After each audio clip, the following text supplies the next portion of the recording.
Pozdrav, dragi moji. Evo jedna video lekcija za danas. Nadam se da će vam biti korisna i zanimljiva. Tiče se AI dodatka u Canvi. Ok, ono što trebamo napraviti za početak je kreirajte karusel. Ja sam pripremio nekakvi karusel na 4 stranice. Tiče se moga digitalno marketing tečaja. Napisao sam na engleskom jeziku, znači imamo naslovnicu i imamo još 3 teme. Ono što ćemo napraviti, idemo na promjena veličine i čarobna promjena i idemo ovaj karusel pretvoriti u nešto što nam nudi Canva.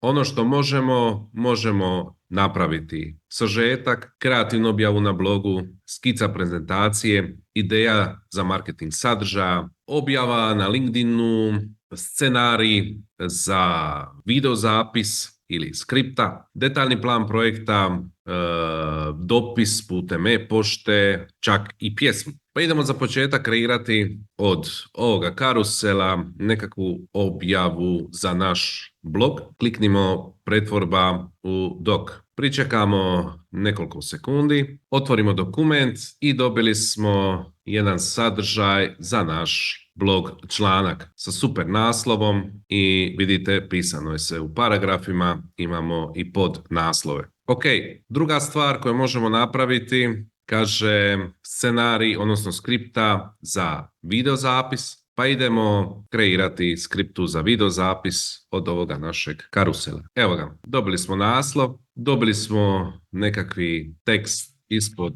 naslova, znači dobili smo nekakvi pregled za naš kurs i imamo skriptu za naš video. Sljedeće što možemo napraviti je, kaže, pjesma. Pa idemo kreirati pjesmu od ovoga našeg karusela. Kaže naslov Dance of Digital Marketing. I evo, napisana je jedna pjesma, ovo je nevjerovatno. Idemo pokušati još dobiti i riječi pjesme, kaže tekst za razne pjesme, idemo vidjeti što ćemo dobiti. Da, imamo stih 1, prvo naslov, stih 1, pa kaže stih 2, nevjerovatno što nam omogućuje ovaj super dodatak u Canvi. I za kraj idemo vidjeti, kaže profesionalni dopis putem e-pošte, kako će to izgledati. Evo ga, dobili smo skicu, predložak za naš e-mail koji ćemo slati dalje našoj bazi korisnika. Super, znači dodatak u Canvi.